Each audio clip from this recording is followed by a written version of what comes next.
You didn't have to have good skill to be a real estate agent. You just rock up, sell a property with your eyes closed, and that's to get a deal done. So this is a snowball effect, and that heads up to the end of the year. When it comes from September to December, there's more and more listings coming onto the market, and it's pretty much just a big V-shaped triangle or V-shaped, graph. Since 2002, there's been a correlation of interest rates increasing. We believe every Australian deserves a right to own at the very least 5 investment properties. I'm Adrian and Trimboli. And I'm Frank Ambesi, and welcome to the Invest in You podcast.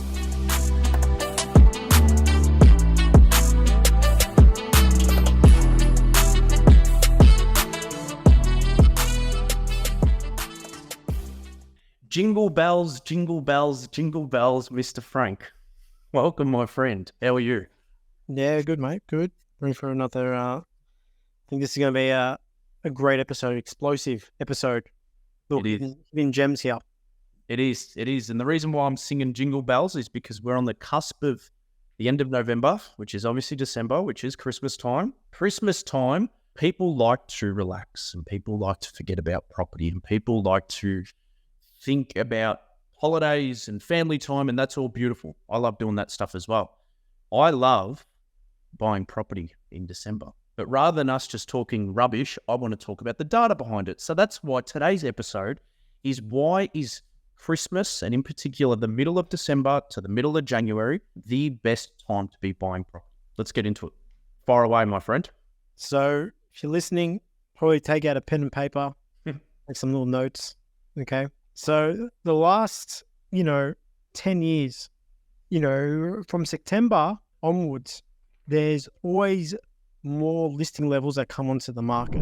And if you're listening to this, probably try and watch the audio. We're going to have a little image put up. Sorry, watch the recording. It's going to be an image pop up from CoreLogic. And I've got this from 2018 to 2022. Every single year, there's more and more listings coming to the market from September to December. And I didn't use the current month, which is, the report that's going to be coming out at the end of this month here. The reason why, because it doesn't go back, it only go back 1 year, the new reports, the way CoreLogic does it. So I want to get an older report and just show you the trend. Now, every single year, so on this image, if you're going to be going on the video, from 2018 to 2022, every single year, from September to December, there's more and more listings that come into the market. But there's a trend. From 2018, there's more listings than what there was in 2019, and then it gets less and less, or lower and lower and lower as the years go on. And it's the trend. Now, why is this? Okay, a lot of people will go to their accountants. They'll lodge their tax returns.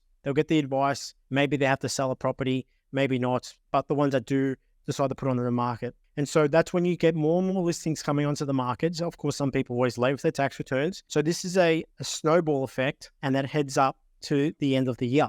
Gotcha. Okay. And do you put it down just to that? Is it just, okay, there's a spike in people putting up their properties up for sale come towards the last quarter of the year, just to that tax minimization? Do you put it down to something else? Tell me a little bit about that, or more to the viewers.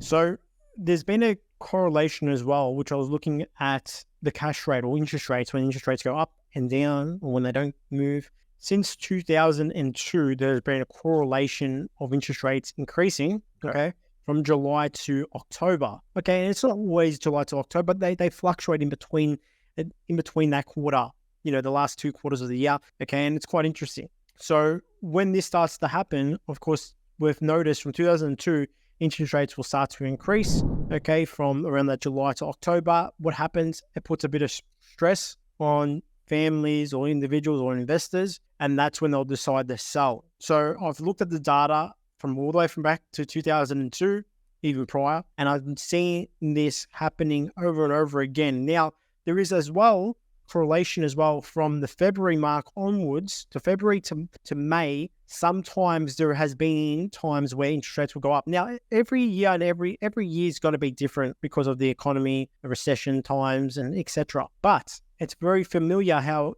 this happens over and over again in maybe different month settings, but similar time frames. And so I've noticed this and I've seen this, and it's quite interesting when you look at the data of what's happened.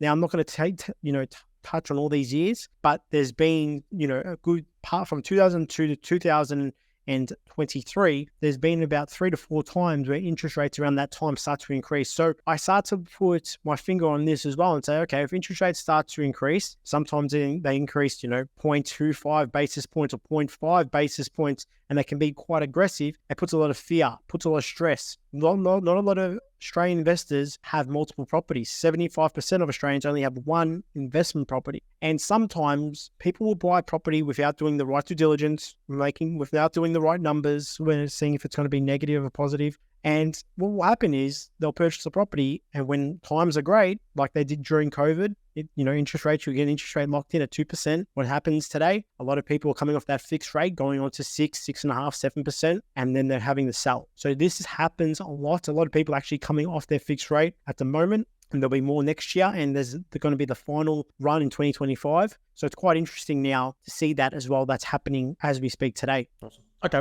so there's properties on the market. People are being given advice to sell their property potentially, part of potentially tax minimization recommendations. Cash rates are going up, especially over these periods. More people are selling. That's great. What has that got to do with why you think that it's actually a good time for us, and why we're so bullish on why buying property over this particular period is so awesome? So we all have majority of people out there have the natural tendency to switch off around this time of the year. Okay. People come to the festive season from, December to January. People take 3-4 weeks off, maybe more. No one wants to think about work.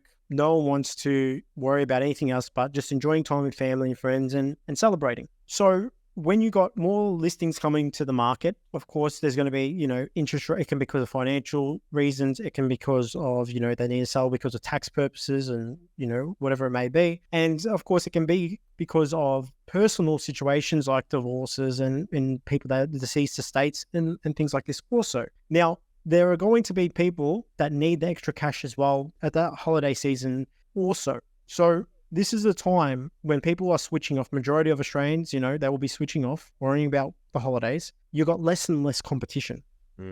And for us, being in this industry now for the last 3.5 years now, we've had our biggest years in business during these times. And the reason why is because we close out the most properties because everyone else is switched off. And it's quite interesting. Yeah, I think biggest months. So just I think what you meant to say, our biggest months, which is funny, right? Our guys, all of us really continue to kind of work over this period. Our biggest months now 3 years in a row have been the December, January period. And when I say the biggest months, the most amount of properties purchased. And I can tell you, there's no real data around this point, but the ease in which we buy at those times, there is genuinely less competition. Now, we haven't got any data on that, but in regards to data of our biggest months, there is data on there. But yeah, I think you are very right. The buyer's agents are licking their lips at the moment, and they are, because we've got a whole bunch of clients that need a purchase and are really ready to rock and roll over this period, and our buyer's agents are going, cool, give it a few weeks, and a lot of these things will open up. There's not going to be the competition. There's still going to be motivated sellers. There's still going to be motivated sales agents. So it's a perfect storm if you have your ducks in line. So yeah, I like that. Awesome.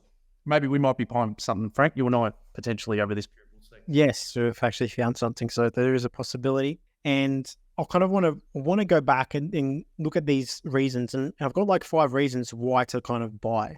Okay.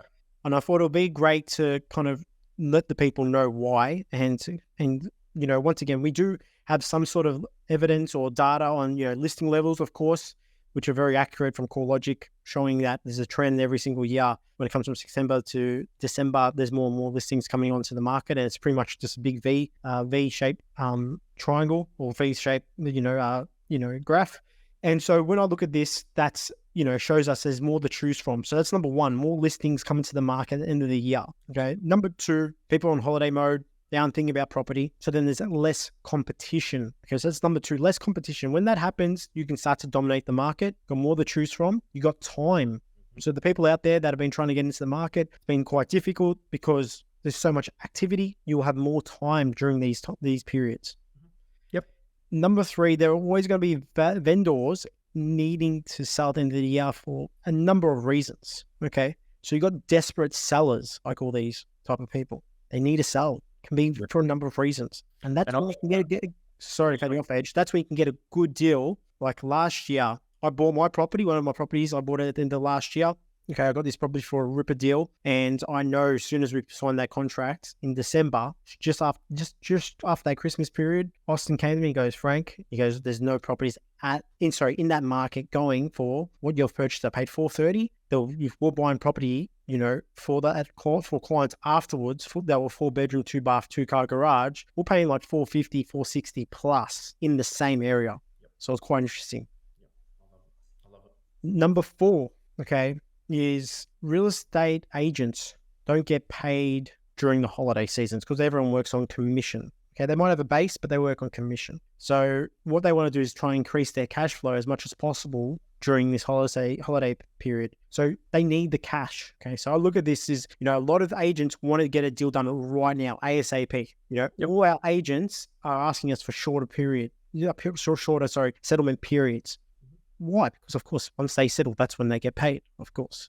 And of course, some of them are going to be working past the Christmas period as well. So that's where I'll go into number 5 is the locations. There's locations around the area at the moment that haven't been on fire like this for a long period of time, some up to 10 years. Okay. And a lot of those places are your regional towns across the country, your Perth, your Brisbanes, your Adelaides, your regional towns in Queensland and South Australia also. And of course, New South Wales regional towns. They have had growth for like 10 years. Okay. Every market has its cycle. We all know that. We hear about this all the time. And so what's going on now, I look at this is when you can make a quick deal. Why? Real estate agents are hungry. Have a think about it. The people, back in the day from Melbourne and Sydney from 2012 to 2017, they had it so good. You didn't have to have good skill to be a real estate agent. You just rock up, sell a property with your eyes closed, and that's to get a deal done.